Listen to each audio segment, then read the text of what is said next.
Welcome बच्चों, this is your theorem 6.2 of 10th class, video lecture number 1, converse of Thales theorem. हमने Thales theorem पढ़ लिया था। अगर किसी ट्राइंगल में एक लाइन आपको पैरेलल दे रखी है तो वो दो बची हुई साइड्स को सेम रेशियो में कट करती है। That was your Thales theorem. It says if a line divides any two sides of a triangle, अगर कोई लाइन डिवाइड कर रही है किसी दो साइड्स को of a triangle like this is a triangle ABC, एक लाइन आ रही है और इसको डिवाइड कर रही है। Let's say that line is DE।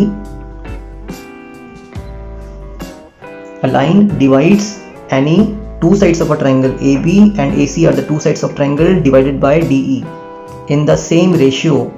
और मतलब ये पार्ट्स आपके सेम रेशियो में होंगे। AD upon DB equals to AE upon EC। Thales theorem का यूज़ करा है इसने, उसका रिजल्ट निकाल के दिया है कि अगर AD अपॉन DB और AE अपॉन EC है तो क्या होगा, then the line is parallel to the third side. जो थर्ड साइड है उसकी लाइन ये पैरेलल हो जाएगी।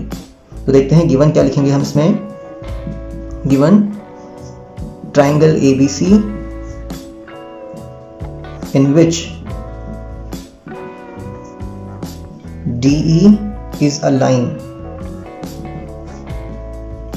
such that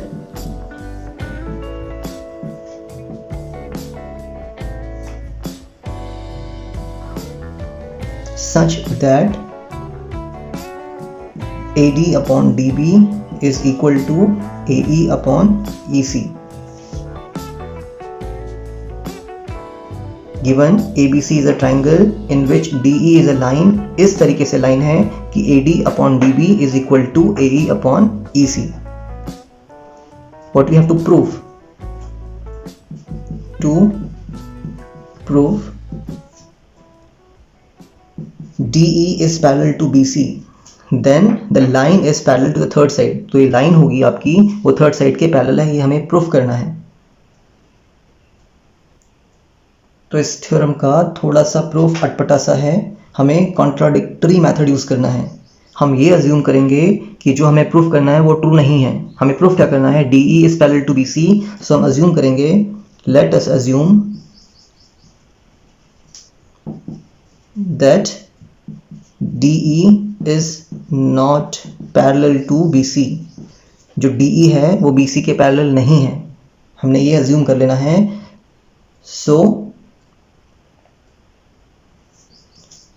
कोई और लाइन होगी जो पैरेलल होगी, तो हम बोलेंगे but DE dash is parallel to BC। हमने क्या बोला, जो DE है वो BC के पैरेलल नहीं है। कौन पैरेलल होगा, एक दूसरी लाइन जो कि D से निकल रही है और E डैश पे जा रही है।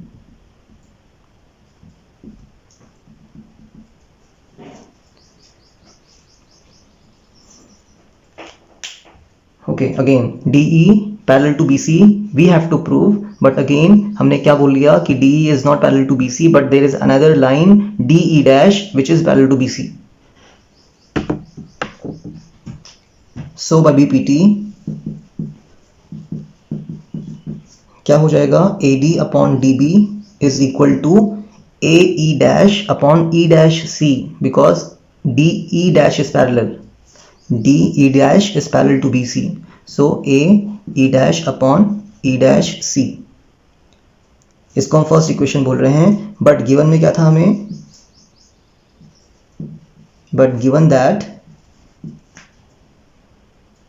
AD upon DB is equal to AE upon EC, ये हमें गिवन था। तो फर्स्ट इक्वेशन हमारा क्या है कि AD equals to AE dash upon E dash C। First equation क्या है, AD upon DB equals to AE dash upon E dash C। और हमें गिवन क्या था क्वेश्चन में कि AD upon DB equals to AE upon EC। From first and second क्या निकल के आएगा कि ये भी आपका AD अपॉन DB है और सेकंड इक्वेशन भी आपका AD अपॉन DB है, तो इनके RHS इक्वल होने वाले हैं। So from first and second,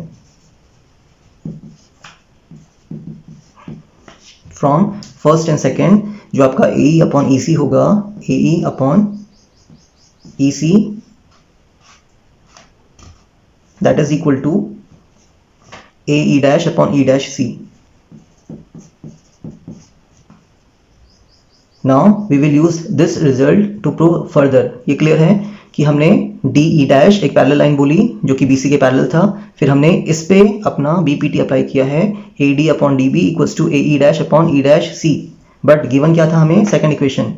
तो हमने फर्स्ट और सेकंड को कंपेयर किया, हमारे LHS इक्वल है तो RHS को भी इक्वल होना पड़ेगा, तो ये हमारा एक रिजल्ट आ गया. अब अगर हम क्या करें इसमें, adding one on both side, मतलब AE upon EC equals to AE dash upon E dash C. दोनों तरफ क्या ऐड करना है? 1 ऐड करना है. Adding one on both side.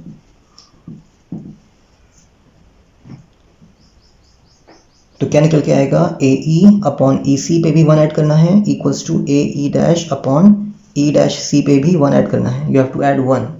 So again इस तरह के क्वेश्चन हम पहले कर चुके हैं. EC और 1 का एलसीएम EC होगा, और हम अगर डायरेक्टली लिखें तो EC आपका 1 से मल्टीप्लाई होगा. AE plus EC upon EC, that becomes AE plus EC upon EC equals to में AE dash plus E dash C, AE dash plus E dash C upon E dash C. Now what is AE plus EC? AE plus EC is your AC. And what is AE dash plus E dash C? AE dash plus E dash C is again AC. So हमारा AC से AC cancel हो जाएगा, और अगर हम इसको reciprocal करेंगे तो क्या निकल के आएगा? EC equals to E dash C. क्या निकल के आ गया? EC equals E dash C. जो हमारा EC है वो कुछ नहीं है, वो E dash C है. इसका मतलब E and E dash must coincide. E dash और E को एक ही पॉइंट होना पड़ेगा, क्योंकि EC equals to E dash C. ये हमारा रिजल्ट आया है. जितनी लेंथ EC की होगी उतनी ही लेंथ E dash C की भी होगी. And since DE dash is parallel to BC, ये हमने अज्यूम किया था, सो क्या हो जाएगा? DE, E डैश की जगह आप क्या लिखने वाले हैं? DE, क्योंकि DE डैश और DE कोई दो अलग चीज़ नहीं है, सेम ही चीज़ है. Is parallel to BC and that is our result. तो कहने का मतलब क्या है कि अगर हमें रेशियोज इक्वल दिए हैं AD upon DB equals to AE upon EC, तो ये लाइंस को पैरेलल होना पड़ेगा. That is the converse of Thales theorem. Thales theorem में क्या दिया होता है? लाइंस पैरेलल दी होती हैं, और फिर हम क्या निकालते हैं? रेशियोज को, जो कि इक्वल आते हैं. कन्वर्स में क्या होगा? रेशियोज इक्वल दिए हैं और रिजल्ट क्या आएगा? लाइंस पैरेलल आएंगी. नेक्स्ट वीडियो लेक्चर नंबर 2 में हम क्या करेंगे? सैम्पल प्रॉब्लम्स करेंगे on converse of Thales theorem.